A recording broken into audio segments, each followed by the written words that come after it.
The mansion was filled with lights and laughter, but the price of it all rested in the girls' hands. "We're tired, Mummy," they pleaded, but their words fell on deaf ears. The millionaire father saves them from this suffering and gets rid of the cruel stepmother. Chapter 1. The Albright Mansion. On Ocean Drive in Miami's South Beach, the Albright family mansion stood out among the other luxurious residences. Its 4 stories of white marble and wide windows reflecting the Atlantic Ocean captured the attention of all who passed. On that Christmas Eve, the typical heat of a Florida winter did not diminish the festive spirit that had taken over the city. Inside the mansion, however, the atmosphere was far from celebratory.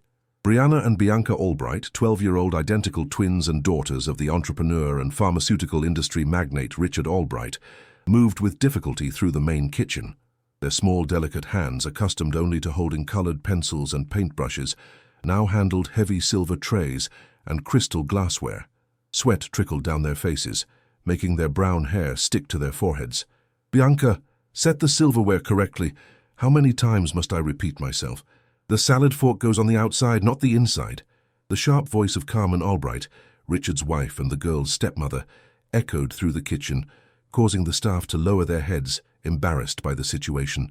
Carmen, a former model and socialite well known in Miami's high society circles, had married Richard just 2 years ago, following his separation from the girl's mother, Diana, who now lived in Europe. Since then, the twins' lives had transformed into a constant attempt to please their father's new wife, a task that seemed impossible, especially during the parties Carmen loved to host to impress her friends and associates. "We're tired, Mother," Brianna murmured, her voice trembling with exhaustion. The girls had been instructed to call Carmen Mother from the very first day, though the word sounded strange and forced in their mouths. Carmen adjusted the red designer dress that hugged her slender body and approached Brianna with a glacial stare. "No resting until this dinner is perfect. You are strong enough to do what's necessary. Your father built an empire with hard work and you can't even set a table." Her tone was cutting, laden with contempt. Outside the kitchen, in the large garden surrounding the shell-shaped pool, temporary staff hired for the event were setting up additional tables to accommodate the more than 100 guests who would arrive at 8 o'clock sharp. The list included politicians, business leaders, celebrities, and all those Carmen considered essential to maintaining her status among the Miami elite. In his third-floor office, Richard Albright was on the phone, completely oblivious to the drama unfolding in the kitchen. At 55, with graying hair and a physique maintained by daily hours in the mansion's private gym, he had built a pharmaceutical empire that had made him one of the wealthiest men in the United States. His current phone call involved a multi-million-dollar deal that could expand his business even further. "Dad promised we would spend Christmas together this year," Bianca whispered to her sister, as they folded napkins into elaborate shapes, following Carmen's strict instructions. "He said we were going to the beach house in the Keys." Brianna just nodded. Her eyes welling with tears she refused to let fall. Her father's promises had become as empty as the quick hugs he gave them before leaving for yet another business trip. Since Carmen had entered their lives, Richard seemed increasingly distant, as if his new wife had created a chasm between him and his daughters. The mansion's kitchen, a space that would normally be occupied by professional chefs, was now under the command of Mrs. Gable, the family's longest-serving cook, who watched with disapproval how the girls were being treated. At 65, with hands marked by decades of work, she was the only one who dared to question, albeit silently, Carmen's methods. "Girls, let me finish this. Go rest a little," Mrs. Gable offered, when Carmen momentarily stepped out to take a call. "We can't, Mrs. Gable," Brianna replied, glancing anxiously at the door. "Mother, I mean Carmen said we have to finish everything." "This is absurd. You're children. You should be playing, opening presents, not working like adults," the cook grumbled, discreetly helping the girls with the arrangements. Upstairs, in the room the twins shared, 2 gifts wrapped in colorful paper remained on the bed. They had been sent by Diana, their biological mother who had left after the tumultuous divorce. Carmen had forbidden the girls from opening them until the next day, arguing that they needed to focus on preparing for the dinner. Meanwhile, in her bedroom's walk-in closet, Carmen was finishing a tense phone conversation. "I don't care how you solve it, Robert. I want those jewels here before the guests arrive. I need them for tonight." She hung up abruptly and faced her reflection in the mirror, adjusting the diamond necklace that already adorned her neck. For her, the Christmas Eve dinner was not about family or celebration. It was an opportunity to reaffirm her social position and, most importantly, to impress the right people. In the kitchen, the pace of work intensified. Hired chefs prepared elaborate dishes, while the twins continued to organize the table decorations. Their fingers already showed small cuts from the crystal and decorative ribbons. "Everything must be perfect," Carmen repeated upon returning to the kitchen, inspecting every detail with a critical eye. "My friend Victoria tried to outdo me at last year's New Year's party, but this year everyone will know who truly understands elegance in this city." The twins exchanged silent glances, a communication only they understood. In their eyes was not just fatigue, but a deep sadness for the Christmas that had been stolen from them. In previous years, when their biological mother was still present, the date was marked by laughter, music, and family moments. Now, all that remained were orders, criticism, and the constant feeling that they would never be good enough. "Girls!" Carmen called, her voice suddenly softer as she noticed Richard approaching the kitchen. "How are you coming along with the decorations?" Her tone changed completely, now performing the role of an attentive stepmother. Richard entered the kitchen, his phone still in hand but turned off. His tired eyes scanned the room, noticing his daughters busy with the arrangements. "Are Daddy's princesses helping with the party?" he asked with a smile, seemingly unaware of the true scenario. Carmen quickly linked her arm through Richard's. "They insisted, darling. You know how the girls love to participate." Her smile was radiant, a perfect mask that fell as soon as Richard turned his back. "That's good," he replied distractedly, already checking new messages on his phone. "I have a video conference with the shareholders in 10 minutes. I'll be back in time to greet the guests." With that, he left the kitchen as quickly as he had entered, leaving a void that weighed heavily on his daughters' hearts. As the sun began to set on the horizon, casting orange hues over South Beach visible from the mansion's windows, the pressure mounted. The first guests would arrive in less than 2 hours, and there was still much to be done. "We're tired, Mother," Bianca repeated, this time with more urgency in her voice, her small body trembling with exhaustion. Carmen looked at her coldly. "I've already told you there's no time for tiredness. Tonight is too important for our family. Do you want to disappoint your father? Is that it?" Her manipulation was subtle but effective, using the love the girls felt for their father as a weapon. The twins lowered their heads and continued their work, their movements growing slower with exhaustion. Christmas, which should have been a time of joy and togetherness, had turned into a never-ending nightmare, where the sparkle of the decorations couldn't mask the sadness in their eyes. Outside the mansion, the first stars began to dot the dark Miami sky, indifferent to the drama unfolding behind the luxurious walls of the Albright residence. The night would be long, especially for two children whose dreams of a happy Christmas seemed increasingly distant, overshadowed by the cruel demands of a woman determined to shine at any cost. Chapter 2. The Arrival of the Guests. The clock struck 7:30 in the evening when the first luxury car pulled up to the entrance of the Albright mansion. Carmen, who was supervising the final details of the main hall's decoration, smiled with satisfaction upon hearing the sound of the engine. She adjusted her red dress one last time, ran her fingers through her perfectly styled hair, and turned her attention to the twins who were finishing placing the crystal glasses on the tables.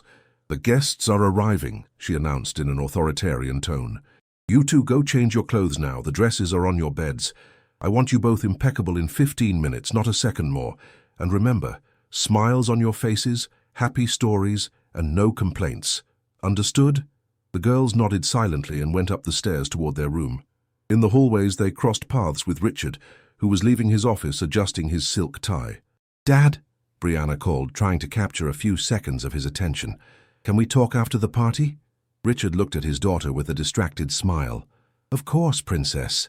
But right now, Daddy needs to greet our important guests. We'll have time tomorrow, I promise."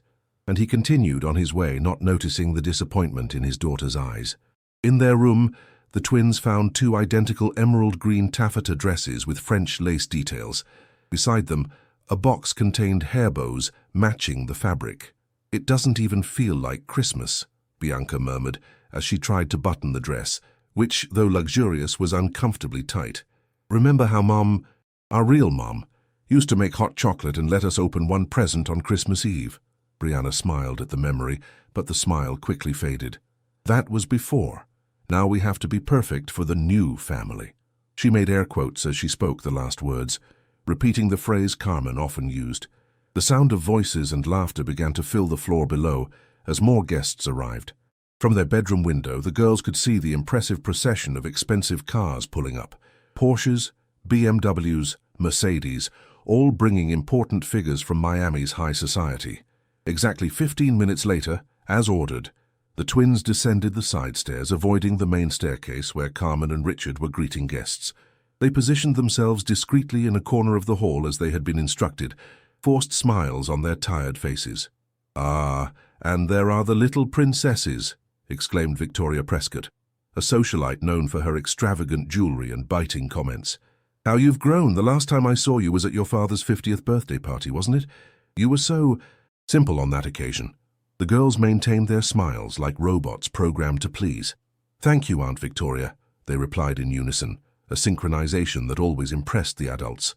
"How adorable," Victoria commented to her companion, though her tone suggested the opposite. "Carmen has done an incredible job with them, considering. Well, you know, the biological mother wasn't exactly from our circle." Across the hall, Carmen watched her stepdaughter's every move with a keen eye, like a hawk watching its prey. Whenever she judged that one of their smiles was fading or their posture was not straight enough, she would make a subtle gesture with her hand, a silent command the girls had learned to obey immediately. Among the guests was Paul Miller, one of Miami's most prominent lawyers, accompanied by his wife Lucy and their 13-year-old son Matthew, a boy who looked just as uncomfortable as the twins in that formal setting. "Why are you just standing here?" Matthew asked as he approached the girls, momentarily escaping the adults' supervision. "There's a ton of amazing food in there. We can't leave this spot," Bianca explained, maintaining her artificial smile. "Our stepmother, Carmen, said we need to be visible to the guests." Matthew frowned. "That's weird. It's Christmas. You should be having fun, not working like adult hosts." Before the twins could respond, Carmen's melodic voice sounded nearby. "Ah, Matthew, how you've grown. Your parents must be so proud," she said, placing a hand on the boy's shoulder. "Girls, why don't you show Matthew the dessert table? I'm sure he'd love to see what Mrs. Gable has prepared, especially for tonight." Her tone was sweet, but her eyes communicated a clear order to her stepdaughters. Keep him busy and away from adult matters. The twins understood the message and guided Matthew to another room, where an elaborate table of sweets had been prepared. In the main hall, the party came to life.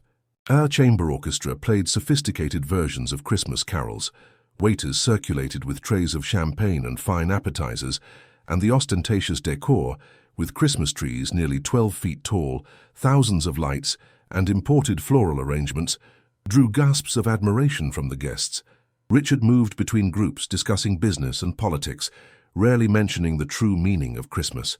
For him, as for Carmen, the date had become more of a networking opportunity than a family celebration. In the kitchen, Mrs. Gable observed the proceedings with disapproval. Beside her, other long-time household staff commented in low voices about how much everything had changed since Carmen's arrival.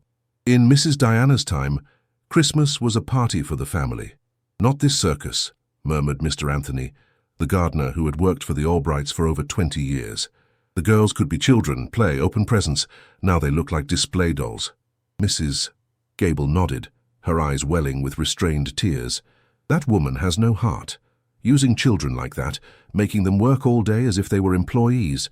And Mr. Richard sees nothing, blinded by the charms of that woman." "Watch what you say, Josie," warned Anthony, looking around to make sure no one was listening. "She has ears everywhere." In the dessert room, the twins showed Matthew the sweets prepared for the occasion: Belgian chocolate trifle, French toast with a port wine syrup, imported pecan pie, flan with caramel sauce, and an impressive variety of fine chocolates and candied fruits. "Did you help make all this?" Matthew asked, amazed by the presentation. Brianna exchanged a quick glance with her sister. "We helped decorate a few things, and we helped set up the whole house and prepare the table and organize the gifts," Bianca added, her voice betraying a hint of the frustration she felt. Matthew picked up a gourmet chocolate truffle and offered it to the girls, who hesitated. "Are we allowed to eat?" Brianna asked, looking nervously toward the door. "Of course you can, it's Christmas. "They're sweets from your own house," Matthew replied, confused by their hesitation. The twins each took a sweet, savoring the small moment of freedom. However, the brief instant of joy was interrupted by the arrival of a tall, elegant man with graying hair and a captivating smile. "Ah, so this is where the stars of the night are," he said, approaching the twins. "Sophia and Louisa, Diana's daughters, how you've grown." The girls looked at each other, confused. "We're Brianna and Bianca, sir," Brianna corrected gently. The man seemed momentarily taken aback. "Oh, forgive me, I'm Charles Montgomery, an old friend of your mother's. We haven't seen each other since before the separation." He glanced around as if checking if anyone was watching them. "Diana asked me to check on how you are. She's worried." The twins moved closer to him, suddenly interested. "You speak with our mother?" Bianca asked, hopeful. "Occasionally," Charles replied, lowering his voice. "She'd like to know how you're being treated." Before they could answer, Carmen's imposing figure appeared at the entrance to the room. Her smile didn't reach her eyes as she approached the group. "Charles Montgomery, what a surprise to see you here. I didn't know Richard had invited you." Carmen's tone was icy, contrasting with her perfect smile. Charles maintained his composure, responding with equal coolness. "Richard and I have business in common, Carmen. Besides, I knew the girls when they were babies. I was just reminiscing about old times with them." "How touching," Carmen replied, her tone suggesting the exact opposite. "Girls, your presence is requested in the main hall. Some guests are asking for you." She held the twins' arms firmly, guiding them out of the room. "Charles, enjoy the party," she said over her shoulder, without turning back. As they were led back to the hall, Brianna whispered to Bianca, "He knows, Mom. Maybe we can talk to him later." Carmen, who overheard the comment, squeezed the girl's arm hard enough to leave marks. "Don't you dare," she whispered through gritted teeth, keeping the smile on her face for the passing guests. "Your mother abandoned you, remember? I am your family now." In the main hall, dinner was about to be served. The impeccably set tables gleamed under the light of the crystal chandeliers. Richard, finally free from business conversations, approached his wife and daughters with a genuine smile. "My 3 favorite women," he said, hugging them. "The party is magnificent, Carmen. You've outdone yourself." "All for our name, darling," she replied, casting a meaningful glance at the twins. "Our family deserves only the best." As the guests settled down for dinner, the twins noticed Charles watching them from across the hall, his gaze filled with concern. For a brief moment, Brianna felt a spark of hope. Maybe, just maybe, there was a way out of this situation. The evening proceeded with elaborate speeches, endless toasts, and superficial conversations. For the guests, it was a perfect celebration, an example of the Albrights' success and happiness. For Brianna and Bianca, however, it was just another chapter in a story that seemed to have no end, trapped in a gilded cage, constantly watched by the woman who should have been protecting them, but who had turned them into mere pawns in her social game. While the adults entertained themselves with their conversations, the twins remained in their seats, exhausted but vigilant, aware that any slip-up would be noticed and punished later, away from the prying eyes of the guests. Christmas, which for so many other children was a time of joy and magic, had become a burden too heavy for their small shoulders to bear. And so the night wore on, with the glow of the Christmas lights reflecting in the tired eyes of 2 children who only wished for a little true love amidst all the empty ostentation. Chapter 3. Secrets Revealed. The Christmas Eve dinner proceeded along its meticulously planned course. The main dishes were served with military precision, every detail exactly as Carmen had determined. From her seat at the head of the table next to Richard, she watched everything with an eagle eye, ensuring nothing escaped her control. The twins, seated on their father's other side, maintained their upright posture and forced smiles, as they had been instructed. "So, girls," said Victoria Prescott, seated across from them, "how are your studies at Evergreen Preparatory Academy?" "I hear it's the most expensive school in Miami." "We're doing very well, Aunt Victoria," Brianna answered automatically. "Bianca won a medal in mathematics last semester, and Brianna was selected to represent the school in the Science Olympiad," Bianca added, equally robotic in her response. Victoria smiled, satisfied. "How wonderful. You're as talented as you are beautiful. Carmen must be proud." The girls glanced briefly at Carmen, who nodded with a calculated smile. No one at the table noticed the emptiness in the twins' eyes, the sadness disguised behind the rehearsed answers. Charles Montgomery, seated a few chairs down, observed the interaction with interest. His sharp eyes noted the girls' discomfort, the tension in their small bodies, the anxious glances they cast toward their stepmother before answering any question. During a brief pause between the main course and dessert, Charles managed to approach Richard, who had stood up to get more wine. "Magnificent party, Richard," he commented casually. "Carmen really has a talent for hosting events." Richard smiled, proud. "She's incredible, isn't she? The girls adore her. We've become a perfect family now." Charles hesitated for a moment, choosing his words carefully. "The girls seem well-behaved, very different from the mischievous girls I knew years ago." "It's maturity," Richard replied distractedly, watching the waiters who were beginning to serve dessert. "Carmen has been an excellent influence on them. She's taught them etiquette, good manners, everything they need to know for their future in society." "And what about being children?" Charles asked cautiously. "Do they have time to play, to have fun?" Richard frowned. "Of course they do." "What kind of question is that, Charles? My daughters have everything they could possibly want. A first-rate education, designer clothes, international travel. Do you think they're not happy?" Before Charles could answer, Carmen approached them, gliding like an elegant serpent between the guests. "Darling, they're waiting for you for the toast." She cast an icy glare at Charles. "Montgomery, I hope you're enjoying the party." "Immensely," he replied, maintaining a calm demeanor. "I was just commenting to Richard on how much his daughters have grown. Diana would be impressed." The name of Richard's ex-wife hung in the air like an unwelcome ghost. Carmen visibly stiffened, her smile freezing for a fraction of a second. "Diana made her choice," she replied coldly. "She preferred her career in Europe over staying with her daughters. We, on the other hand, prioritize family." Richard, visibly uncomfortable with the turn of the conversation, put his arm around Carmen's waist. "Come, darling, our guests are waiting."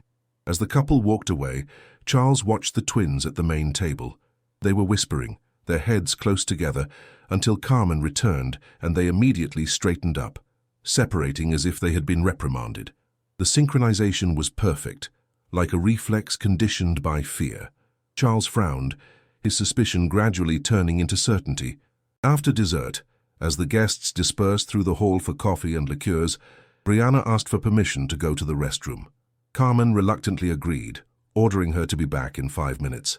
The girl seized the rare opportunity for solitude to momentarily escape the constant surveillance. In the hallway leading to the restrooms, she found Charles, who seemed to be waiting for her. "Hello, Brianna," he said gently. "Can we talk for a minute?" The girl looked around nervously. "I can't be long. She'll be angry." "I understand," Charles replied, keeping his voice low. "Brianna, your mother is very worried about you. She's been trying to make contact, but—" "Mom!" Brianna's eyes lit up. "She didn't abandon us." Charles seemed surprised. "Abandon you? Of course not. Diana fought with all her strength to keep you with her, but—" "Looking for something, Montgomery?" Carmen's voice cut through the conversation like a sharp blade. She was standing at the end of the hallway, her arms crossed over her chest. "Just showing your stepdaughter the way to the restroom," he answered calmly. "How kind," Carmen said with sarcasm. "Brianna, your father is looking for you. Go to the hall immediately." The girl shot an apologetic look at Charles and hurried past Carmen, who briefly grabbed her by the arm, whispering something in her ear. The girl's face paled before she continued to the hall. "What do you really want, Montgomery?" Carmen asked once they were alone. "Did Diana send you to spy?" Charles maintained his composure. "I don't know what you're talking about, Carmen. I'm just an old family friend." "Let me make something clear," she said, approaching him with her eyes flashing with restrained anger. "Diana relinquished custody of the girls. She chose her modeling career in Europe over her daughters. Richard has full custody. And I am their mother now." "Is that what you told them?" Charles asked, his voice laced with indignation. "That they were abandoned by their own mother?" "I told them the truth they needed to hear," Carmen replied coldly. "Diana isn't here, is she?" "I am. I take care of them, educate them, prepare them for the future." "You exploit them," Charles retorted, his composure beginning to crack. "You treat them like objects, not children. Diana told me about the messages she receives from the girls, their desperation." "Messages?" Carmen's face twisted into a mask of fury. "So, that's how they've been communicating. Interesting." She smiled, a cold smile that didn't reach her eyes. "Thank you for the information, Montgomery. Now, if you'll excuse me, I have a party to run." In the main hall, Brianna had returned to her sister's side. Both watched as Charles and Carmen returned from the hallway, their stepmother's expression making their hearts race with fear. "What happened?" Bianca whispered. "He knows our real mom," Brianna replied, her voice almost inaudible. "He said she didn't abandon us, that she fought to stay with us." Bianca's eyes widened. "But Carmen said—" "She lied," Brianna concluded, the realization spreading like poison through her veins. "All this time, she lied to us." The revelation hung between them like a heavy cloud, changing everything they thought they knew about their situation. If their mother hadn't abandoned them, if she had fought to keep them, then why were they here, trapped in this house, under the thumb of a woman who treated them like servants? Across the hall, Carmen watched the twins talking, her eyes narrowing with suspicion. She started to move toward them, but was interrupted by Victoria, who insisted on introducing her to an important politician who had just arrived. Taking advantage of the temporary distraction, Charles approached the girls again. "Brianna, Bianca," he said discreetly, "your mother did not abandon you. She was forced to leave you. Your father threatened to destroy her career if she didn't relinquish custody." "Dad did that?" Bianca couldn't believe it. Her father, who had always seemed merely distant and busy, could have been capable of such cruelty. "Your father has changed a lot since he met Carmen," Charles explained quickly. "Diana tried to contact you several times, but all the letters and gifts were intercepted. She didn't know you weren't receiving her messages until recently. But we managed to write to her a few times," Brianna said, confused. "We used the school computer." "Yes, that's how she found out what was happening," Charles confirmed. "And now she's trying to reverse the legal situation, but she needs proof of how you're being treated." Across the hall, Carmen finally managed to break away from Victoria and began walking purposefully toward the girls and Charles. Her gaze was that of a predator ready to pounce. "She's coming!" Bianca warned, her body stiffening with fear. Charles quickly handed a small card to Brianna, who hid it in the sleeve of her dress. "My contact information is on there. If you need help at any time, call me." He moved away seconds before Carmen arrived, her false smile tighter than usual. "Girls, it's getting late. It's time to say goodbye to the guests and go to bed." "But it's not midnight yet," Bianca protested, an uncharacteristic act of courage for her. "We haven't even opened the presents." The look Carmen gave Bianca made the girl recoil. "Do not question me," she said through gritted teeth. "Say your goodbyes politely and go up to your room." Now, the twins obeyed, circulating among the guests to say goodnight, like little dolls programmed to please. When they finally went upstairs, Brianna held tightly to the card hidden in her sleeve, feeling it like a small treasure, a possible key to freedom. In their room with the door closed, the twins could finally talk freely. Charles's card revealed not only his phone number, but also an email address and a message. "Diana has not given up on you. We are working to bring you back." "Mom is trying to save us," Bianca whispered, tears streaming down her face. "She never abandoned us." "Carmen lied to us all this time," Brianna said, anger beginning to replace the fear in her voice. "She made us hate our own mother." The girls hugged, allowing themselves to cry for the first time in a long while. The revelation was painful, but it also brought a spark of hope they hadn't felt in years. Their moment of vulnerability was interrupted by the sound of footsteps in the hallway. Quickly, Brianna hid the card under her mattress, and they both began to get ready for bed as if nothing had happened. The door opened without warning, and Carmen entered the room, her smile now completely gone. "What did Montgomery say to you?" she asked directly, without preamble. "Nothing important," Brianna replied, trying to sound casual. "He just asked about school." Carmen approached the girl, her expensive perfume mixing with the acrid scent of anger. "Don't lie to me, Brianna. I know you've been communicating with Diana. That ends today." The girl's blood ran cold. How could she know? "Starting tomorrow, you will no longer go to that school. You will have private tutors here at home, where I can supervise every minute of your education." Carmen's tone left no room for argument. "And you can forget about cell phones and computers. Clearly, you don't have the maturity to use them correctly." Bianca began to cry silently, but Brianna stood firm, a new strength growing inside her. "Our mother will find out about this. She will fight for us." Carmen's laugh was as cold as a winter wind. "Your mother, the one who abandoned you for a modeling contract in Milan. She doesn't care. She never cared. I am the one who takes care of you now, and you'd better remember that." With those words, Carmen left the room, locking the door from the outside, something she had never done before. The twins remained silent for a long moment, processing everything they had discovered and what had just happened. "What are we going to do now?" Bianca asked, her voice trembling with fear. Brianna took the card hidden under her mattress, looking at the phone number and email address. "We're going to fight," she answered, with a determination that surprised even herself. "Our mother hasn't given up on us, and we're not going to give up on her." That night, as the party continued downstairs, with music, laughter, and the false impression of a happy family, two girls began to plan their escape, armed only with the newfound truth and the hope of one day reuniting with the mother who had never truly abandoned them. Outside the Albright mansion, Charles Montgomery made an important call in his car before leaving. "Diana?" "Yes, I saw the girls. The situation is worse than we imagined. Carmen has manipulated them completely, made them believe you abandoned them." He paused, listening to the anguished reaction on the other end of the line. "Don't worry. They know the truth now. And we're going to get them out of there, whatever it takes." The promise hung in the Miami night air as the lights of the Albright mansion continued to shine, hiding behind their luxurious facade a dark reality that was about to be exposed. Chapter 4. Escape Plans. The first rays of the Christmas morning sun penetrated the gaps in the curtains of the twins' room. Brianna was the first to wake, her eyes still heavy after a night of restless sleep. The previous night's revelations had triggered a whirlwind of emotions: anger, hope, fear, determination, all mixed in her chest like a violent storm. Beside her, Bianca was still asleep, her gentle breathing contrasting with the lines of worry that marked her face even in sleep. Brianna watched her sister for a moment, feeling a protective impulse stronger than ever. They had shared everything in life: birth, first steps, first words, joys and sorrows. And now they also shared the newfound truth and the determination to change their destiny. A faint noise at the door caught her attention. The key turned in the lock and the door opened to reveal Mrs. Gable holding a breakfast tray.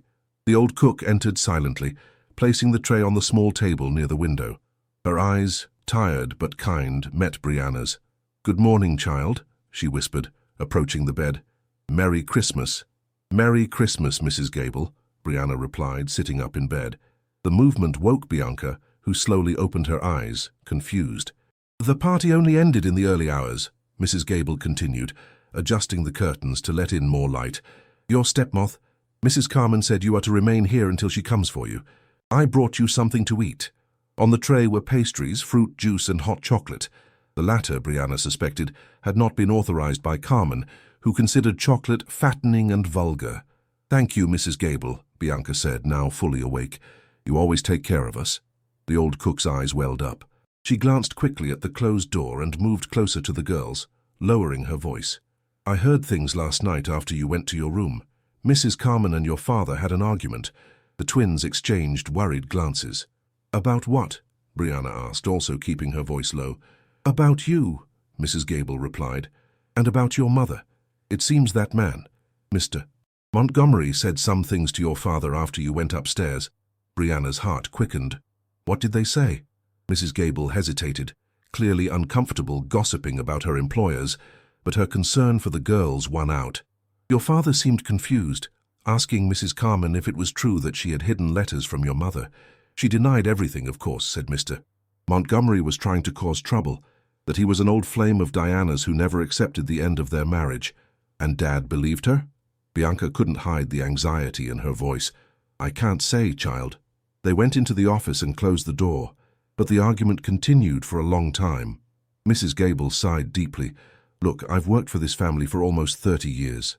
I saw you born, grow up, and never ever have I seen your real mother mistreat you the way this woman does." The cook's words confirmed what the twins had already begun to realize. They were victims of an elaborate web of lies, woven by Carmen to separate them from their biological mother and ensure her control over them, and consequently over Richard and his fortune. "Mrs. Gable," Brianna said, holding the cook's hand, "we need your help." The woman nodded without hesitation. "What can I do for you girls?" Brianna looked at Bianca, who agreed silently.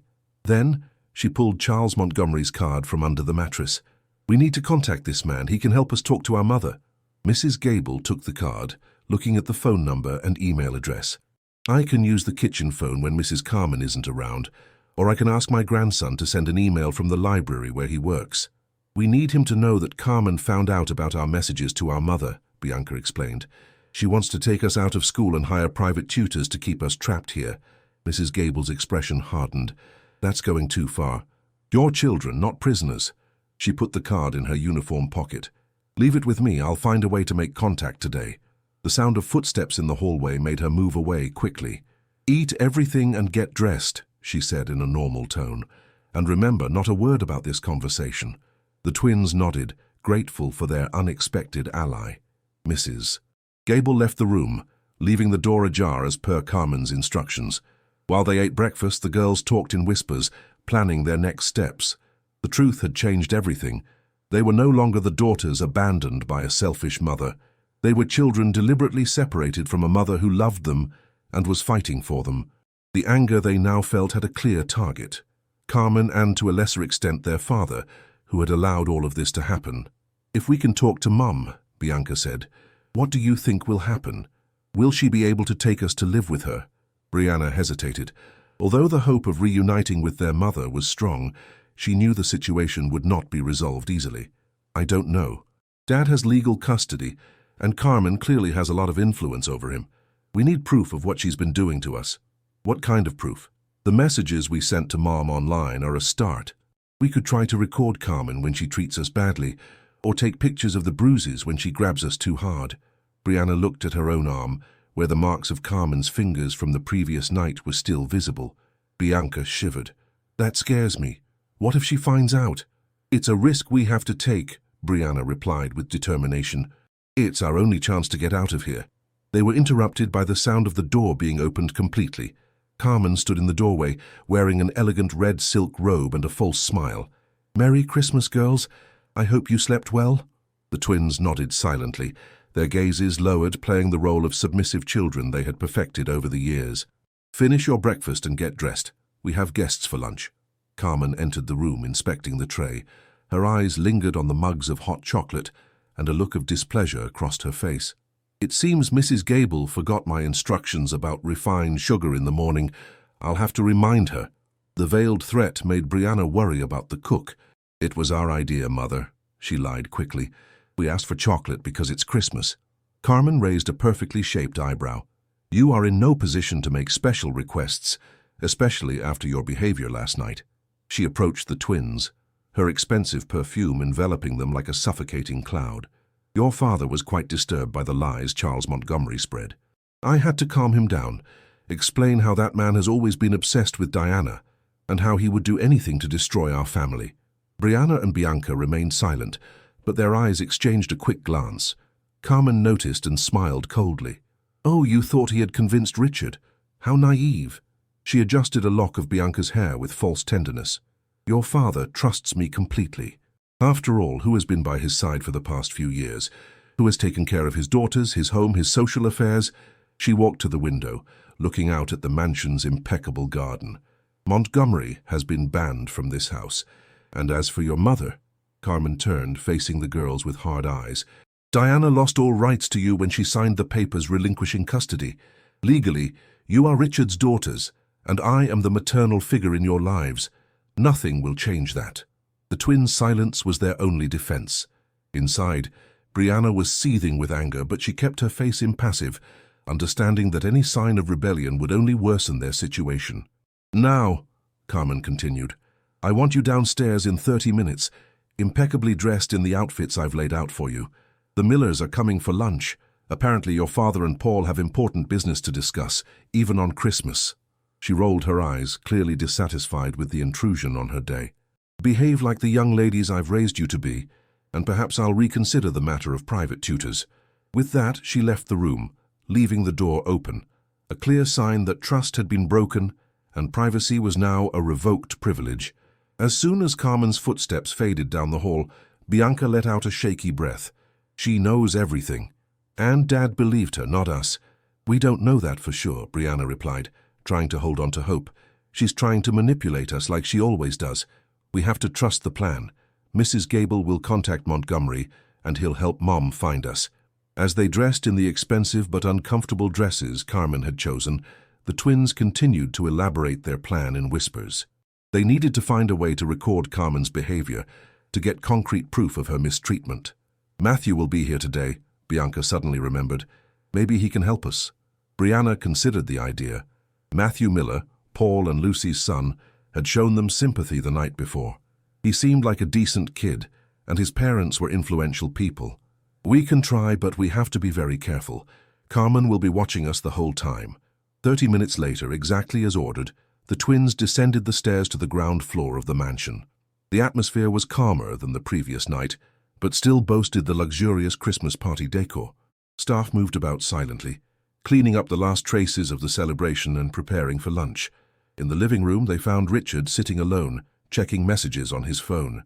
He looked up as his daughters entered, and for a moment, a guilty look seemed to cross his face. "Merry Christmas, Dad," the twins said in unison, approaching to kiss him. Richard put his phone away and hugged his daughters, a longer, tighter hug than usual. "Merry Christmas, my princesses." His voice sounded different, more emotional. "Are you all right? Did something happen yesterday that I should know about?"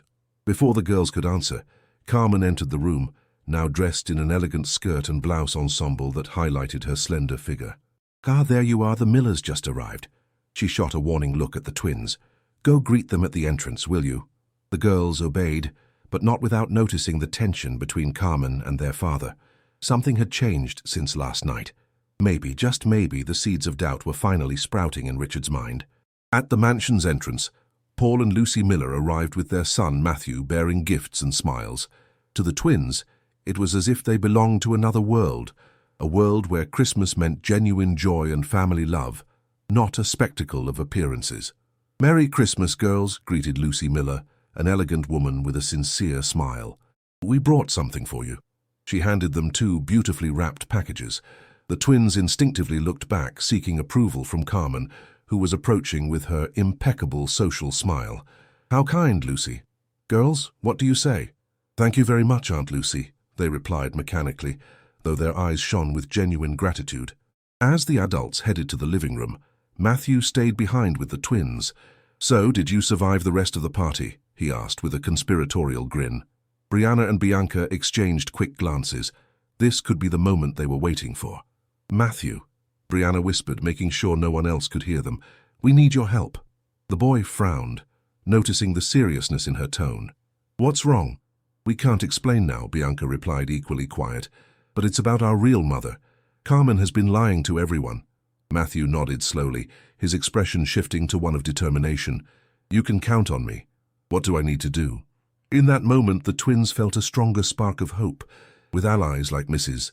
Gable, Charles Montgomery, and now Matthew, perhaps there was a chance to escape Carmen's suffocating control and finally discover the truth about their mother.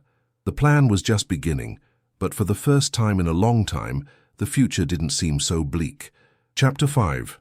Revelations at the Table. Christmas lunch at the Albright Mansion was served in the spacious winter garden, an elegant space with glass walls that offered a panoramic view of South Beach.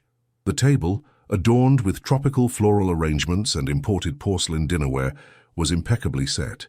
To any casual observer, the scene would be the perfect representation of an elite American family, harmoniously celebrating Christmas. Richard sat at the head of the table, with Carmen to his right and Paul Miller to his left.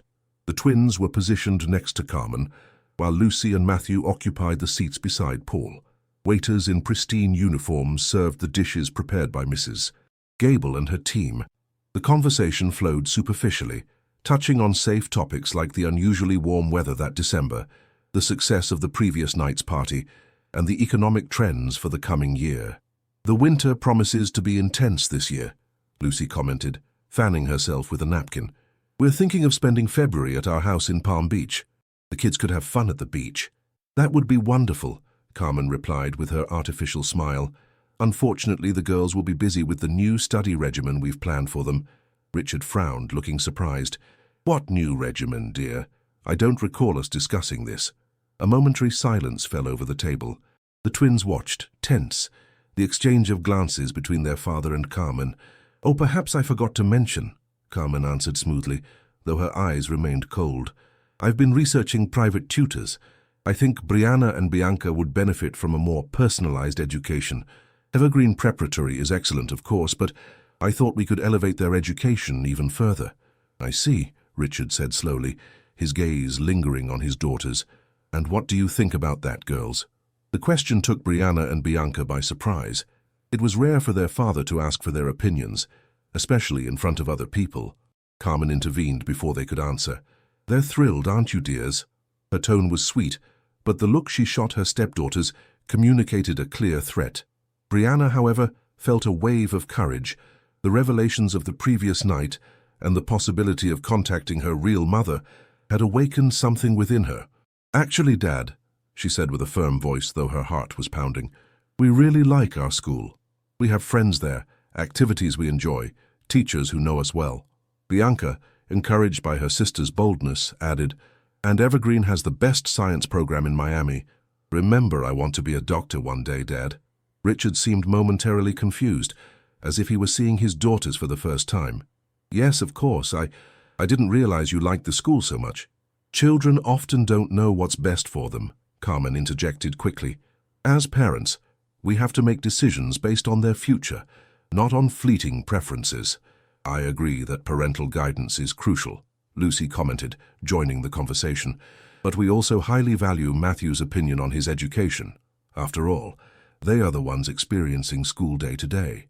Carmen shot a cold look at Lucy, but maintained her social smile. Every family has its own approach, naturally. Paul Miller, who had been observing the interaction in silence until now, decided to participate. Richard, speaking of family decisions, do you remember that case we discussed last year? The shared custody of Robert Meyer's children?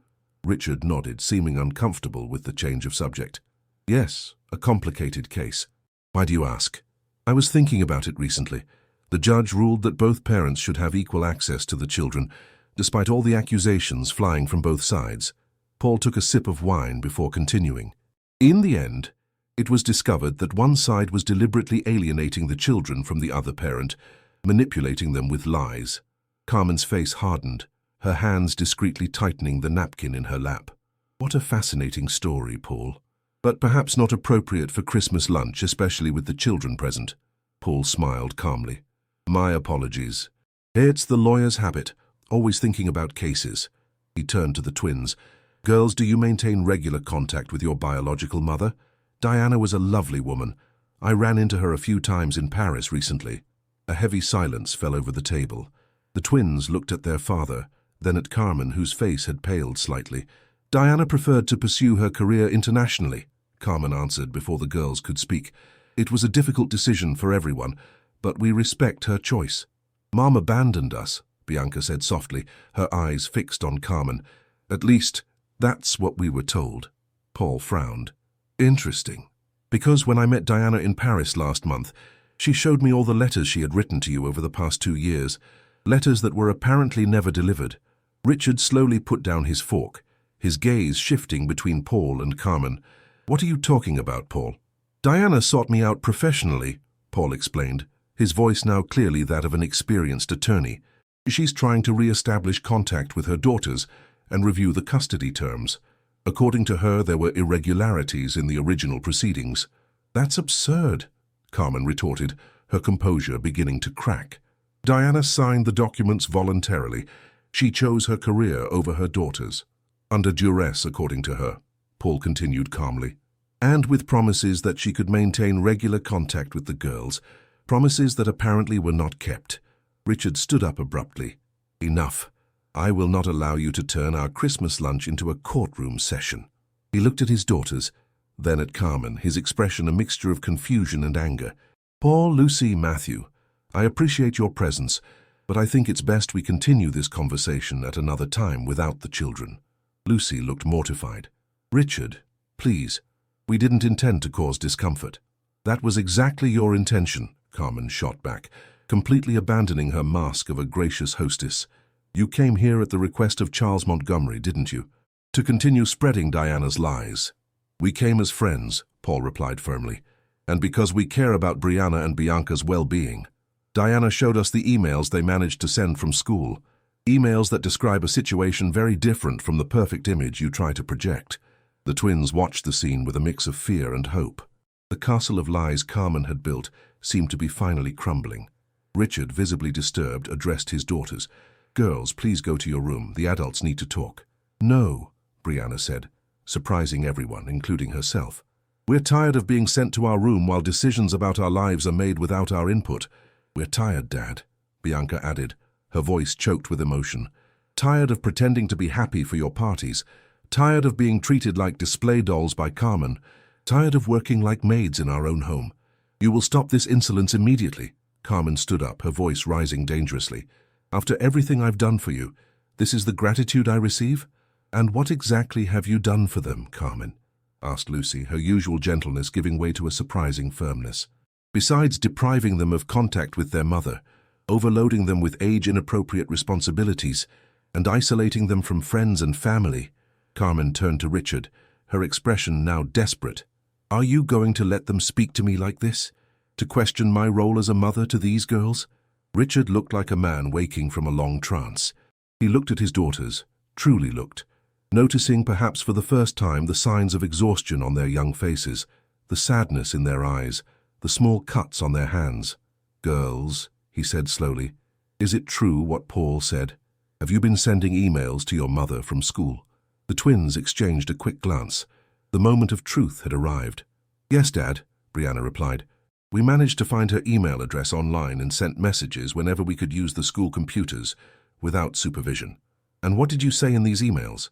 Richard's voice was calm, but his eyes betrayed an internal storm. "The truth," Bianca answered. "That we miss her. That Carmen told us she abandoned us. That we couldn't receive or send letters to her. We also told her what our life is like here," Brianna continued, gaining courage. "How Carmen makes us work at the parties, how she yells at us when you're not around, how she hides the presents Mom sends." "Lies!" Carmen exclaimed, her eyes now welling with tears that seemed more of anger than sadness. "Richard, don't believe them. They're just confused children, manipulated by Diana and her allies." "There's proof, Richard," Paul intervened. "The emails, the withheld letters, the testimonies of household staff. Diana hasn't come forward until now because she was gathering evidence for the custody review process. She feared a hasty approach could result in more retaliation against the girls." A heavy silence fell over the table. The waiters had discreetly withdrawn, leaving the family and their guests alone in the winter garden. "I would like to see this proof," Richard finally said, his voice betraying a mix of anger and guilt. "And I would like to speak with Diana." "No." Carmen stood up abruptly, knocking over her wine glass. The red liquid spread across the white tablecloth like blood. "You can't do this. I am your wife. I took care of these girls when she abandoned them." "Diana never abandoned us," Brianna said, her voice surprisingly steady. "You kept her away from us, and you made us believe she didn't care." Carmen turned to her stepdaughter, all pretense of civility gone. "You know nothing, you ungrateful brat. Do you think your precious mother could offer you the life you have here? The designer dresses, the elite school, the international trips? Diana is nothing but a failed model who couldn't hold on to her husband." "Enough, Carmen," Richard's voice thundered through the room. "Don't you speak to my daughters like that." "Your daughters?" Carmen laughed bitterly. "Now they're your daughters. Where was this concerned father when I had to discipline them alone? When I had to turn them from spoiled brats into presentable young ladies? You were too busy with your business, happy to have someone else do the dirty work of raising them." Richard paled, Carmen's words hitting him like physical blows. There was truth there, a painful truth he had avoided confronting. In his quest for professional success and a new life after the tumultuous divorce, he had effectively outsourced the raising of his daughters to Carmen, turning a blind eye to the methods she employed. "I think we should be going," Lucy said softly, rising and gesturing to Matthew. "No," Richard replied, regaining some of his composure. "Please stay. Paul, I need to talk to you about the legal options. And Lucy, perhaps you could stay with the girls while we sort this out." Carmen stared incredulously at her husband. "You're excluding me from the discussion about our family's future? After everything I've done?" "There is no our family if you've been lying to me all this time, Carmen," Richard answered coldly. "If you really hid Diana's letters, if you manipulated my daughters into hating their own mother, that changes everything." A look of pure hatred crossed Carmen's face. She rose slowly, adjusting her dress with forced dignity. "Very well. I see you've all decided I'm the villain in this story. I won't stay here to be humiliated." She shot a venomous glance at the twins. "Enjoy your family reunion. Let's see how long Diana lasts before she realizes you're just a burden to her career." With those words, she strode out of the winter garden, her high heels echoing on the marble floor. The twins watched her go with a mixture of emotions. Relief, fear, hope. On one hand, the truth was finally coming out. On the other, Carmen was still a powerful force, unpredictable in her anger. "Dad," Bianca said hesitantly, "what's going to happen now?" Richard looked at his daughters with eyes full of regret. "I don't know exactly, Princess, but I promise that this time I will listen to you. I will find out the truth." He turned to Paul. "You said you can get in touch with Diana?" Paul nodded. "Yes, immediately if necessary." "Do it," Richard replied, running a hand through his graying hair. Tell her we need to talk, that the girls need her." At that moment, Mrs. Gable appeared at the entrance of the winter garden, her face showing concern. "Mr. Richard, sorry to interrupt, but Mrs. Carmen is in the girls' room. She seems to be gathering things." Richard stood up immediately. "Stay with the girls, Lucy. Paul, let's go." As Richard and Paul hurried out, Lucy approached the twins, hugging them with genuine affection. "It's going to be okay, dears. The truth always finds a way." Matthew joined them, his expression a mix of concern and relief. "You were both very brave. I don't know if I could have done the same."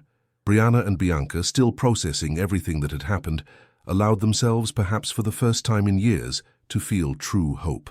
Carmen's castle of lies was crumbling, and through the cracks they could glimpse the possibility of a different future.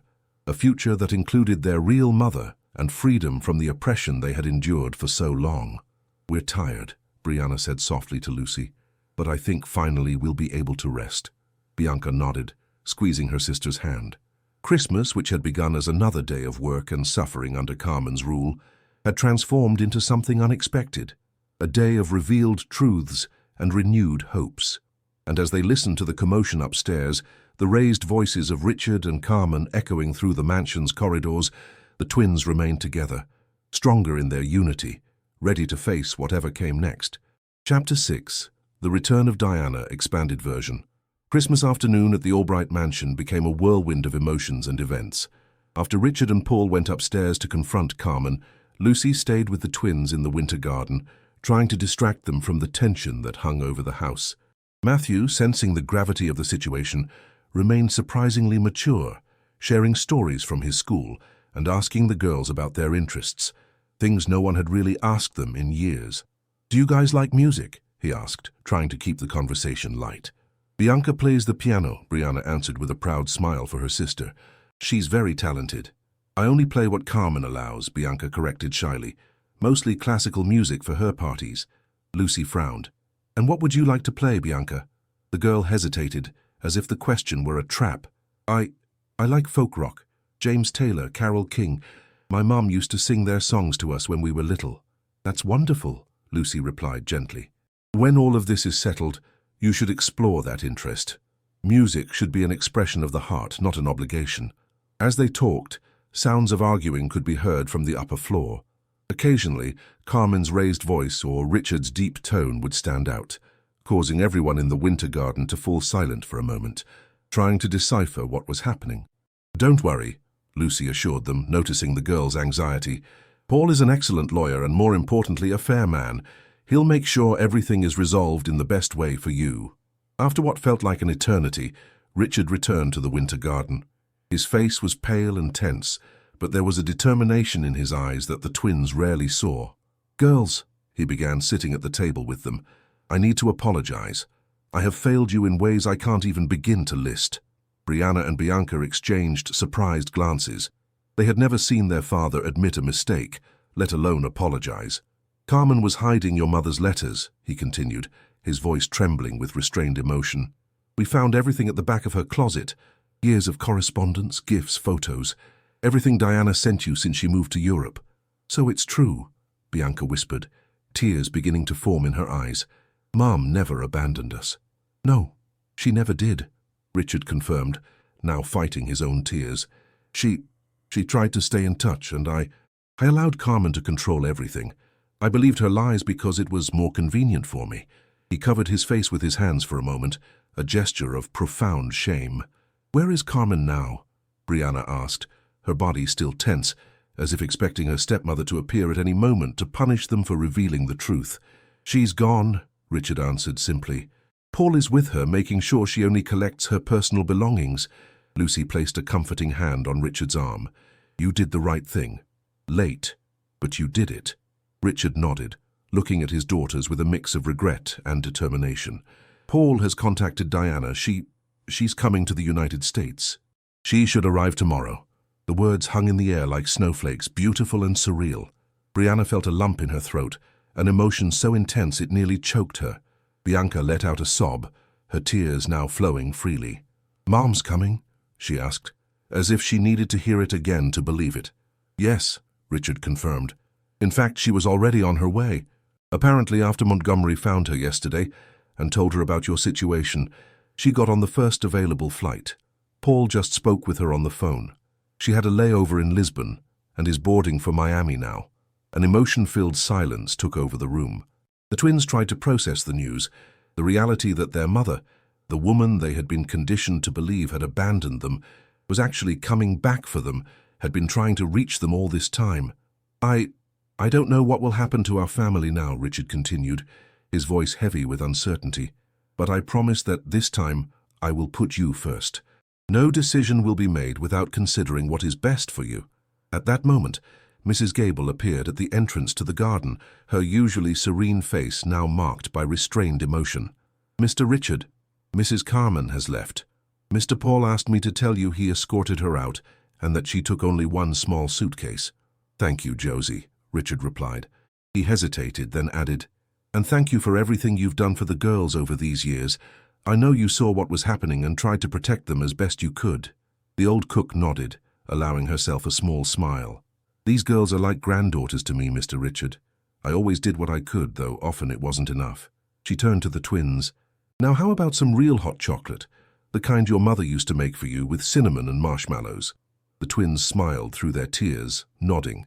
The simple mention of a happy memory with their mother, now validated as real and not a fantasy, was like a balm to their wounded hearts. As Mrs. Gable retreated to prepare the chocolate, Paul returned to the garden.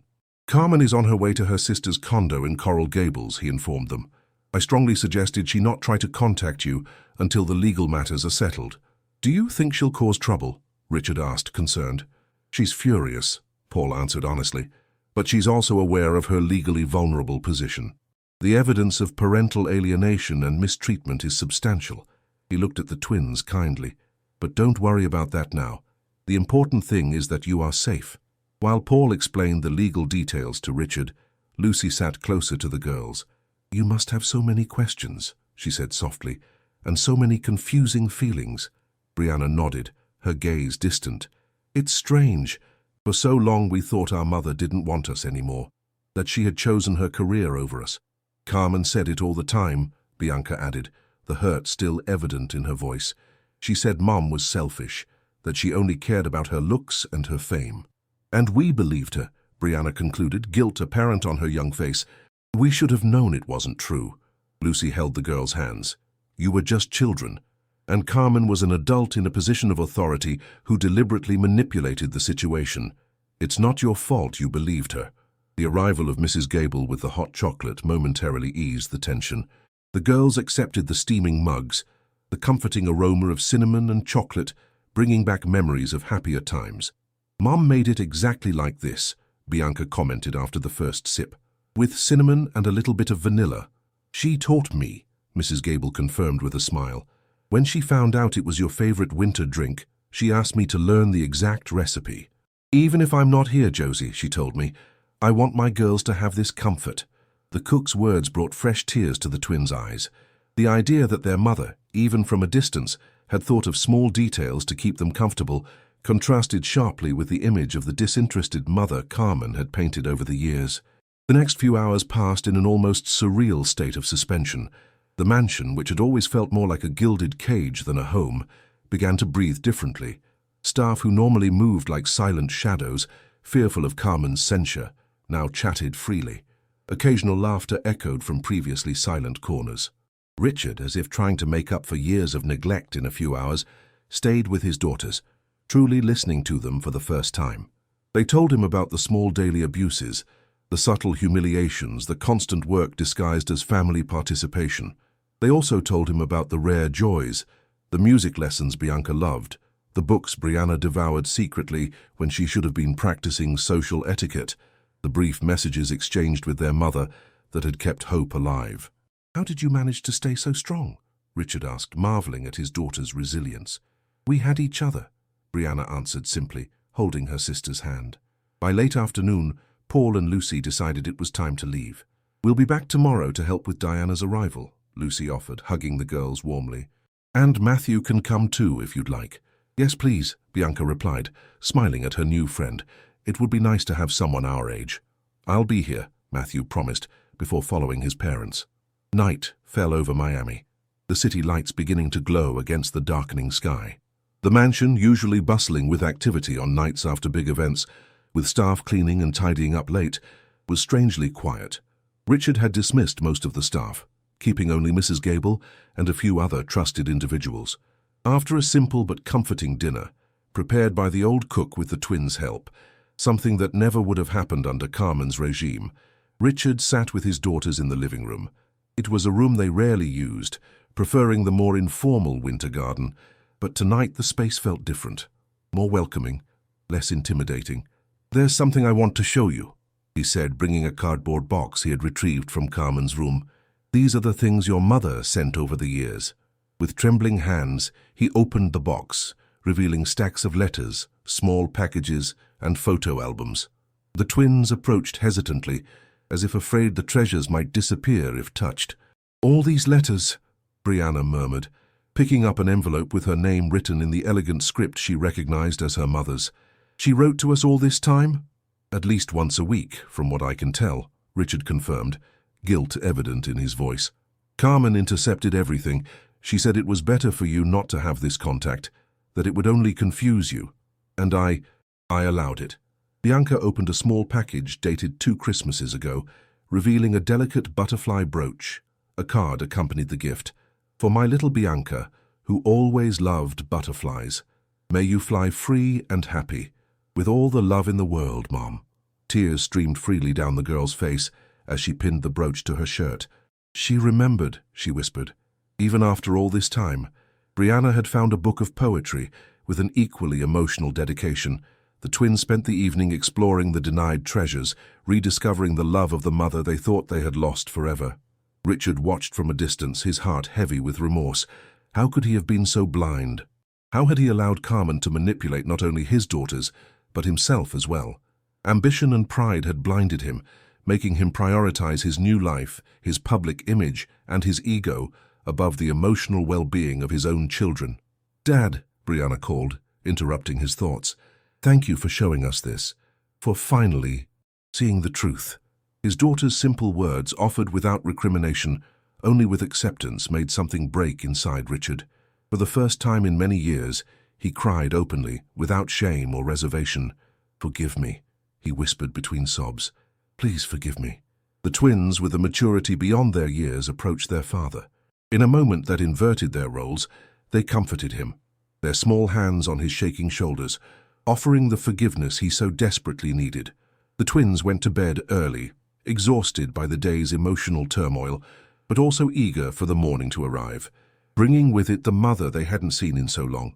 Lying side by side in their beds, they whispered as they always had, but now without the fear of being discovered and punished. "What do you think she's like now?"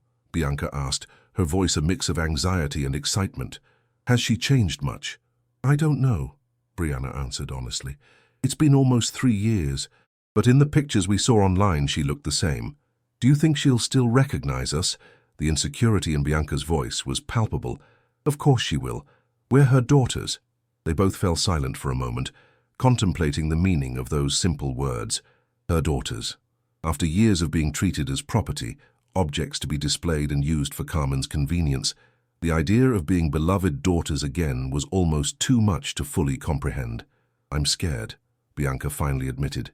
"What if it's not like we hope? What if it's awkward, uncomfortable?" Brianna considered the question for a moment. "It probably will be at first. But she's our mom, our real mom, The one who sang us to sleep and made hot chocolate with cinnamon. She loves us, and we love her. We'll figure out the rest as we go." With those thoughts, the twins fell asleep, exhaustion finally winning over excitement. The next morning arrived with a clear sky and a bright sun, typical of a Florida winter. The twins woke early, their bodies automatically programmed by the years-long habit of getting up to help with preparations for Carmen's parties and events. It took a few moments for them to remember. Carmen was no longer there.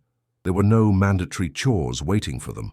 There was no criticism, no orders, no looks of disapproval. They dressed with care, debating what to wear.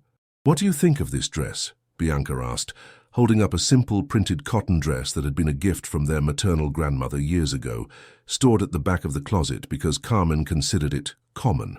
"It's perfect," Brianna replied, opting for a light skirt and a colorful blouse that had also remained hidden for not meeting the standards of elegance imposed by their stepmother. Normally, Carmen dictated every piece of clothing, every accessory, every hairstyle. Now they had the freedom to choose.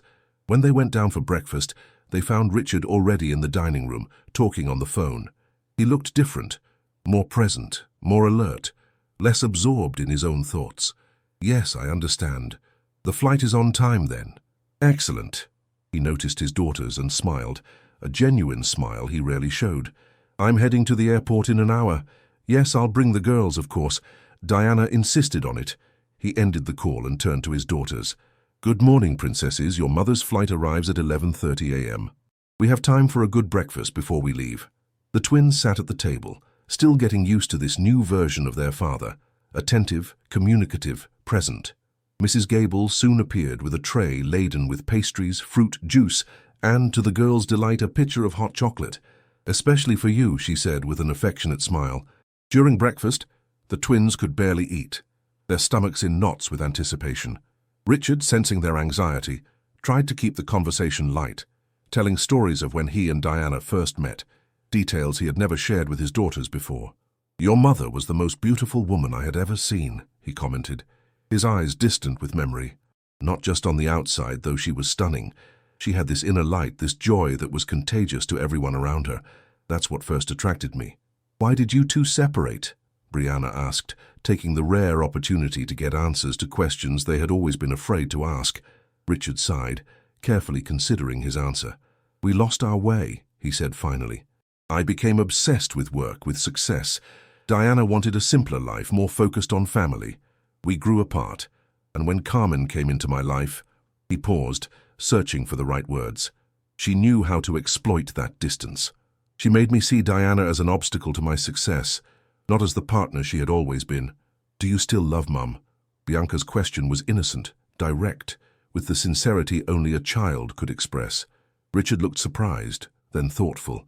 "I think a part of me will always love her," he answered honestly. "She's the mother of my daughters, the woman with whom I shared some of the best years of my life. But a lot has happened, a lot of hurt has been caused. I don't know if there's a way back for us as a couple." The twins processed this information in silence. They hadn't considered the possibility of their parents reconciling, they just wanted their mother back in their lives. The complexity of adult relationships was beyond their full comprehension, but they understood enough to know that the important thing now was that both parents were putting their well-being first. At 10 a.m., the family left for Miami International Airport. The car drove along I-95 with their usual driver, Mr. Jerome, at the wheel. The twins looked out the window, watching the city pass in a blur of color and motion. Miami seemed more vibrant today, as if it were celebrating with them. "Are you two okay?" Richard asked, noticing his daughter's quietness in the back seat. "Just nervous," Brianna replied, speaking for both of them. "It's been so long." Richard nodded understandingly. "Your mother is nervous too. Paul said she barely slept on the plane. She was so anxious to see you." This information brought smiles to the twins' faces. Knowing their mother shared the same anxiety, the same anticipation, made it all feel more real. They arrived at the airport with plenty of time to spare. Richard, normally impatient with waiting, now seemed as anxious as his daughters, repeatedly checking the arrivals board, confirming that Diana's flight from Lisbon was about to land. Finally, the announcement came over the loudspeakers. "TAP Flight 073 from Lisbon has just landed. Passengers will deplane at Gate 15. The next few minutes were the longest in the twins' lives. They waited, holding hands, their eyes fixed on the international arrivals exit. Tired travelers began to emerge in groups, some meeting waiting family members, others continuing on alone with their luggage. And then, she was there. Diana Albright emerged through the doors, her anxious eyes scanning the crowd. She was thinner than the twins remembered, her face marked by the fatigue of the long journey and by anxiety. But when her eyes met her daughter's, a transformation occurred. Her face lit up with a smile so radiant, so full of love, that it seemed to illuminate the entire airport terminal. "My girls," she whispered, though the twins couldn't hear her from that distance. There was no hesitation. Brianna and Bianca ran, breaking through the barrier that separated them from their mother. Diana dropped the bag she was carrying and knelt, opening her arms to receive her daughters. The impact nearly knocked her over, but she held firm, wrapping the twins in an embrace that tried to make up for 3 years of separation. "My daughters, my girls," she repeated between sobs, covering their faces with kisses. "You've grown so much. You're so beautiful." The twins cried openly, clinging to their mother as if they feared she might disappear again. Her scent, the feel of her arms around them, her voice, it was all at once familiar and new, like recovering a long-lost treasure. "Mom," Bianca whispered, finally finding her voice, "you came back." "I never really left, my love," Diana replied, holding her daughter's face in her hands. "My heart was always with you." Brianna looked past her mother and saw Richard standing a few feet away, respecting their reunion. His eyes were also misty, his face a mask of conflicting emotions, joy at his daughter's reunion with their mother, guilt for his role in their separation, perhaps even a pang of longing for what they had once been. Diana followed Brianna's gaze and saw her ex-husband. For a moment her smile wavered, replaced by a more complex expression: hurt, anger, relief, gratitude. So many emotions it would be impossible to name them all. "Richard," she said, standing up but keeping her daughters close. "Diana," he replied, approaching hesitantly. "Welcome back." A heavy silence stretched between them, years of pain and misunderstanding, creating an almost tangible barrier. "Thank you for bringing them," Diana said finally. "For allowing this?" Richard shook his head, a gesture of self-reproach. "I have nothing to allow. They are your daughters. I made terrible mistakes, Diana, mistakes for which I can never properly apologize." Diana studied her ex-husband for a moment, trying to reconcile the man before her with the one who had allowed her to be separated from her children. "This isn't the time for that," she said finally. "We have a lot to talk about, but not now. Now is about them." Richard nodded, grateful for the temporary truce. "Let's go home. You must be exhausted from the trip." The word home hung in the air, laden with meaning. For the twins, the mansion on Ocean Drive had been a gilded prison for so long.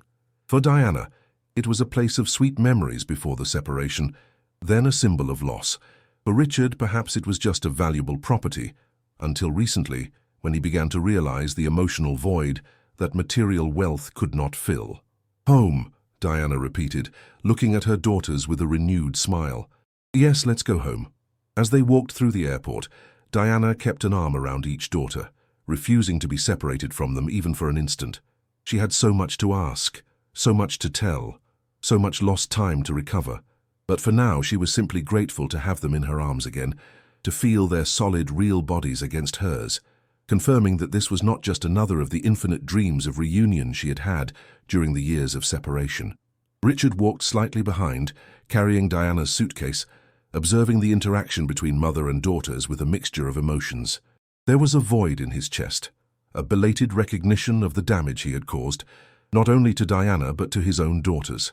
The ease with which Carmen had manipulated him, the speed with which he had abandoned his principles for status and convenience, the willful blindness to his own children's suffering, all of it haunted him now, a ghost he feared he could never fully exorcise. When they reached the car, Diana hesitated briefly, looking toward the distant mansion. "Do you think we could go somewhere else first? Maybe lunch at a restaurant on the beach?" I'm not ready to go back to that house yet." Richard understood immediately. "Of course, I know a quiet place in South Beach. The girls love the food there." Diana smiled gratefully and got into the car, the twins still clinging tightly to her, as if they feared she might vanish the moment they broke physical contact. As the car drove through the sun-drenched streets of Miami, Diana looked out the window, reacquainting herself with the city that had been her home for so long. Much had changed, new buildings, new shops, but the essence remained the same. The unique mix of lush nature and dynamic urbanism, the green hills contrasting with the deep blue of the ocean, the vibrant energy that emanated from the streets and beaches. "Do you still live in the same house?" she asked her daughters, trying to fill in the gaps of the lost years. "Yes," Brianna replied. "But it feels different now that you're here." Diana squeezed her daughter's hand, understanding the deep meaning behind the simple words. The house had transformed from a home into a prison under Carmen's rule, and now perhaps it could begin to heal, just like the people who inhabited it. "We'll do whatever is best for you," Diana promised. "If you want to stay there, we'll stay. If you want to go somewhere else, we'll find a new home. What matters is that we're together." The twins exchanged glances, a silent communication they had perfected over years of shared adversity. "We can think about that later," Bianca suggested. "Right now we just want to be with you." Diana smiled, feeling both exhausted and more alive than she had been in years. The future was uncertain, with many practical and legal issues to be resolved, relationships to be rebuilt, wounds to be healed. But looking at her daughters' faces, seeing the hope and love in their eyes, she knew that no matter what challenges they faced, they were finally on the right path. "We're tired, Mum," Brianna said softly, leaning against her mother's shoulder. But this time, the words carried no desperation or plea, just a simple acknowledgement that the long nightmare had finally ended, and they could, at last, rest. Chapter 7. A New Beginning. Expanded version. 6 months had passed since the fateful Christmas that had forever changed the lives of the Albright family. The mild, sunny Florida winter enveloped the city in a golden light, so different from the European cold Diana had grown accustomed to over the past few years. She watched her daughters playing on South Beach from the window of the new apartment they had rented, just a few blocks from the mansion where the girls had lived with their father. It was a smaller place, certainly, but infinitely more welcoming. A true home decorated with the memories and preferences of its inhabitants, not as a showcase to impress visitors. "They're happy," a voice said from behind Diana. She turned and smiled at Charles Montgomery, who approached with 2 cups of coffee. "Yes, finally," Diana replied, accepting the drink gratefully. "I still find it hard to believe we've made it this far." The month since her return to the United States had been intense. There had been meetings with lawyers, court hearings, psychological evaluations for the girls, and tense negotiations with Richard. Diana had given up her international modeling career to remain in Miami, determined never to be separated from her daughters again. Shared custody had been established, with the girls spending most of their time with Diana, but visiting their father regularly. Richard, to her surprise, had not contested the arrangement. On the contrary, he seemed genuinely committed to rebuilding his relationship with his daughters, now free from Carmen's manipulative influence. As for the twins' former stepmother, she had disappeared from their lives completely. After a failed attempt to contest the divorce and claim a larger share of Richard's fortune, Carmen had finally accepted a substantial financial settlement on the condition that she no longer contact the family.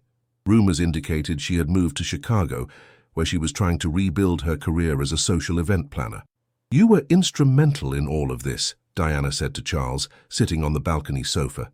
"I can never thank you enough for not giving up, for continuing to look for a way to reconnect me with my daughters." Charles smiled, that gentle smile that had been Diana's only comfort during the years of separation. "I just did what any friend would do. Besides, you did the hardest work, giving up everything to come back, fighting for your right to be a mother again, rebuilding your relationship with the girls." Diana nodded, looking back at the beach. Brianna and Bianca were building a sandcastle with Matthew Miller, who had become a constant friend over the past few months. Their laughter could be heard even from a distance, a sound Diana had feared she would never hear again. The readjustment hadn't been easy. The twins, though relieved to be with their mother again, carried deep emotional scars from the years under Carmen's psychological control. There had been nightmares, anxiety attacks, moments of behavioral regression. The child therapist who was seeing them explained that it was a normal part of the healing process, that they needed to feel safe to finally process the trauma they had repressed for so long. Diana had been patient, offering the unconditional love and stability her daughters so desperately needed. Gradually, she saw the girls begin to flourish again. Bianca had resumed her interest in music, now studying piano with a teacher who encouraged her passion for folk rock. Brianna had revealed a talent for writing, keeping a journal where she processed her experiences and emotions. "How are things with Richard?" Charles asked, interrupting Diana's thoughts. She sighed. "Better than I expected, to be honest. He's really trying. I think what happened with Carmen served as a wake-up call for him. Richard had transformed in recent months, not just in his relationship with his daughters, but also in his life priorities. He had reduced his workload, delegated responsibilities at the company, and even started participating in charity work, something the old Richard, obsessed with power and status, would never have considered. "People can change," Charles commented, his tone suggesting he was talking about more than just Richard. Diana smiled, acknowledging the insinuation. Her relationship with Charles had evolved in recent months. From friend and ally, he had gradually become something more. A constant support, a comforting presence, perhaps even a new romantic beginning. But they were both moving forward with caution, respecting the time needed for Diana and the girls to adjust to their new reality. A joyful shout from the beach caught Diana's attention. The twins were waving, inviting their mother to join them. She smiled and waved back. "Go on," Charles encouraged. "I'll take care of the cups." Diana needed no further encouragement. She quickly went down to the beach, feeling the warm sand under her bare feet, the sea breeze tousling her hair. Her daughters ran to meet her, still with that urgency for proximity, as if they feared she might disappear if they were apart for too long. "Mom, come see our castle," Bianca exclaimed, pulling her by the hand. "Matthew is helping us make super tall towers," Brianna added, equally enthusiastic. Diana let herself be led, marveling at her daughter's energy and joy, a remarkable transformation from the frightened, submissive girls they had been just 6 months prior. The sandcastle was impressive, with detailed towers and even a moat around it. "It's our mansion," Bianca explained, "but the way we'd want it to be, with space to play, no silly rules, and everyone happy." Diana felt a pang in her heart at the simplicity of her daughter's wish. "It's beautiful," she commented, kneeling beside the girls to help with the construction. Matthew, now almost 14, smiled shyly. "Hi, Aunt Diana. I hope you don't mind me coming over without calling. I was passing by the building and saw the girls here." "You're always welcome, Matthew," Diana replied sincerely. "Your friendship has been very important to Brianna and Bianca." The boy blushed slightly at the compliment. "They're cool, and now that they can be themselves, they're a lot more fun." The twins laughed, agreeing. There was a freedom in their laughter that Diana cherished above all else. The freedom to be children, to make mistakes, to express their emotions without fear of repercussions. As they worked together on the sandcastle, Diana reflected on the journey that had brought them here. There had been moments during the years of separation when she had almost lost hope. The legal system had always seemed to favor Richard, with his money and influence. The unanswered letters, the returned gifts, the failed attempts at contact had been devastating. "Mom, remember that time you took us to see the dolphins in Key West?" Brianna asked suddenly, her eyes shining with the memory. Diana smiled, recalling the trip they took when the girls were only 6, shortly before the separation. "Of course I remember. You were so excited you almost fell out of the boat. Can we go again someday?" Bianca asked hopefully. "We can do that later this month if you'd like," Diana replied, feeling a wave of gratitude for the opportunity to create new memories with her daughters. Throughout the afternoon they completed the sandcastle, decorating it with shells and small flags made from sticks and leaves. Diana took several photos with her phone, documenting not only the construction but also her daughter's genuine smiles, images that contrasted sharply with the formal artificial photographs Carmen used to arrange for social events. "I think it's getting late," Diana commented, noticing the sun beginning to set. "We should head back home and make dinner." "Can we have pizza tonight?" Bianca asked, with a hopeful tone that still surprised Diana. Under Carmen's rule, the girls would never have dared to suggest what they wanted to eat. "Of course we can," Diana replied, smiling. "And maybe we can watch that movie you wanted to see." The twins cheered enthusiastically, and even Matthew smiled at the idea. "Can I stay for dinner? I'll call my mom to ask for permission." "You're always welcome," Diana assured him. As they walked back to the apartment, Diana noticed a familiar car parked on the street, Richard's luxury black sedan. He was leaning against the vehicle, talking on the phone, but he hung up as soon as he saw them. "Dad!" the twins exclaimed, running to hug him. Richard smiled. bending down to greet his daughters. "Hi, princesses. I was just passing by and thought I'd say a quick hello." Diana approached more slowly, maintaining a neutral expression. Her relationship with her ex-husband had improved considerably, but it still bore deep scars. "Diana," Richard greeted with a nod. "I hope I'm not interrupting anything." "We're going to order pizza and watch a movie," Bianca replied cheerfully. "Do you want to come too, Dad?" A brief moment of awkwardness hung between the adults. Diana kept her gaze fixed on Richard, making it clear the decision was his. "Stay, Dad," Brianna insisted, clinging to his arm. Richard looked at Diana, searching for a sign of what she would prefer. "Only if it's not an imposition," he said finally. "The girls would like you to stay," Diana replied diplomatically. "And there's enough pizza for everyone."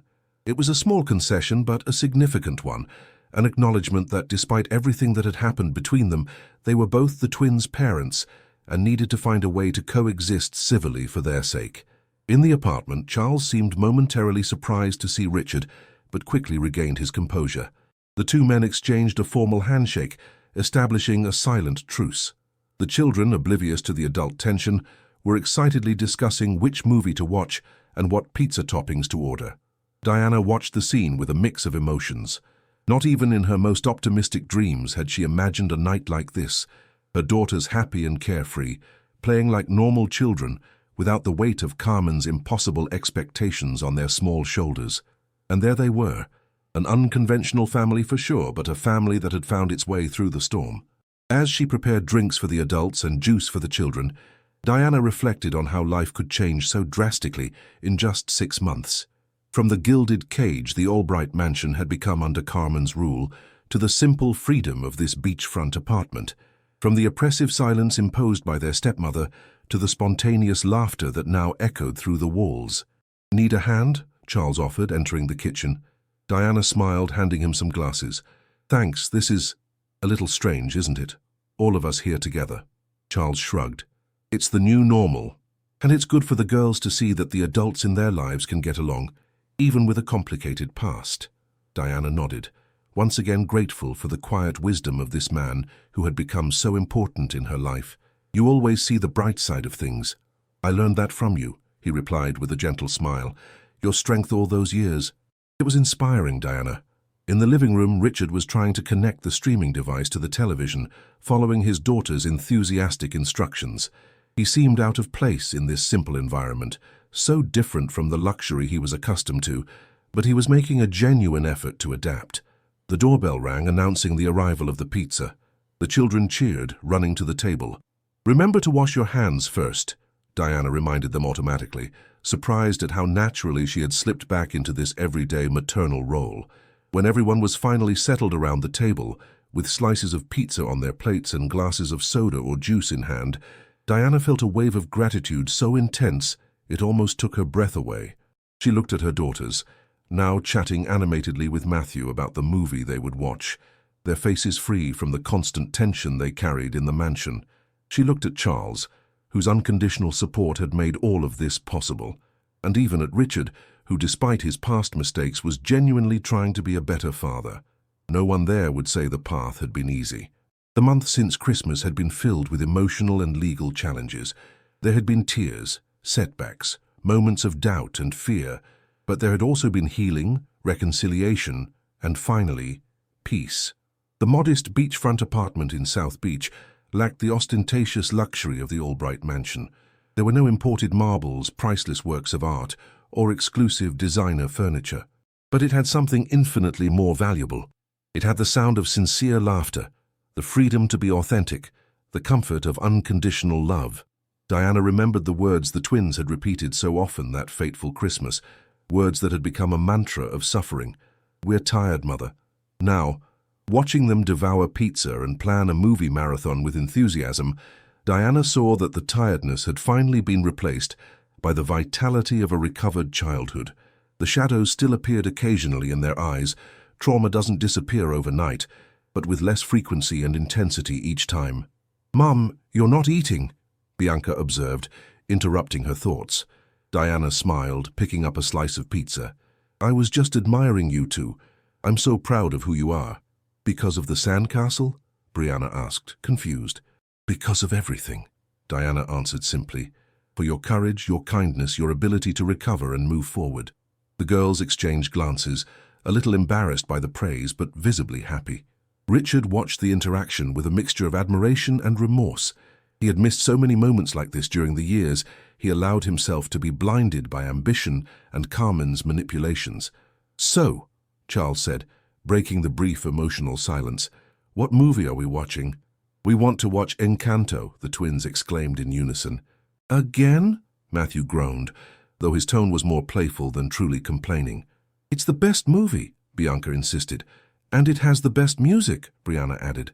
Diana laughed, remembering how the girls had watched the film at least a dozen times since moving into the apartment. "I think Encanto has won democratically." The evening continued with pizza, a movie, and light conversation. It was not a perfect or conventional family gathered in that room, but it was real, with all its complications, past histories, and future hopes. The important thing, Diana thought, was that the twins could finally be children, free from the burden of impossible adult expectations, from the constant fear of disappointing, from the exhausting work disguised as responsibility. When the movie ended, it was already late. Matthew was taken home by Richard, who said goodbye to his daughters with long hugs and promises to see them on the weekend. Charles was also preparing to leave, but not before helping to tidy up the living room. The twins, exhausted after a day of playing on the beach, fell asleep quickly. Diana went into their room to say goodnight and found them already sleeping, Bianca clutching the small teddy bear Diana had brought from Paris as a gift, Brianna with a book still open beside her. Carefully, Diana removed the book and straightened the blankets. She watched the peaceful faces of her daughters, the faces she had feared she would never see again. Every day with them was a gift, a second chance she did not take for granted. In the living room, Charles was waiting to say goodbye. "Are they okay?" he asked softly. Diana nodded, sleeping like angels. It was a full day. "A good day," Charles commented, stepping closer to give her a brief hug. "You've built something beautiful here, Diana. A real home." "We built it," she corrected. "I couldn't have done it without you." He smiled, that gentle smile that had been her beacon during the darkest years. "See you tomorrow, then?" "See you tomorrow," Diana confirmed, walking him to the door. When she was finally alone, Diana returned to the balcony, watching the city lights and the reflection of the moon on the sea. The path that had brought her here had been arduous, filled with pain and seemingly insurmountable obstacles. But here she was, reunited with her daughters, rebuilding their lives one day at a time. On the living room wall, a framed quote she had carefully chosen perfectly summarized her journey. "The greatest glory in living lies not in never falling, but in rising every time we fall." Diana smiled to herself. They had fallen, all of them. Carmen had brought them down with her manipulations, lies, and cruelty, but now they were rising, stronger and wiser. And most importantly, they were rising together. The next morning, Diana woke to the sound of laughter coming from the kitchen. She found the twins trying to make breakfast by themselves, a surprise for her. There was flour scattered on the counter, eggshells on the floor, and a slightly burnt smell in the air, but the smiles on their faces were worth every second of the mess she would have to clean up later. "Good morning, Mom," they exclaimed in unison when they saw her. "We're making pancakes," Diana smiled, joining them in the makeshift kitchen. "Can I help?" "No," Bianca protested. "It's a surprise for you." "You always do everything for us," Brianna explained. "Today we want to do something for you." Diana nodded, sitting at the kitchen table, watching with love as her daughters worked together, collaborating, occasionally arguing about the right amount of sugar or the best way to flip a pancake. It was simple moments like this, she thought, that formed the foundation of a happy life, not the extravagant parties, expensive dresses, or social appearances that Carmen valued so much, but these small, genuine demonstrations of love and consideration. The pancakes, when they finally arrived at the table, were slightly lopsided and a little burnt around the edges. But to Diana they were perfect, a symbol of the new beginning they had built together, imperfect perhaps, but authentic and full of love. "They're delicious," she said after the first bite, making the twins smile with pride. And as they ate breakfast together, planning the day ahead, Diana knew with certainty that no matter what challenges the future brought, they would face them together as a family. The scars of the past would remain, but they would not define them.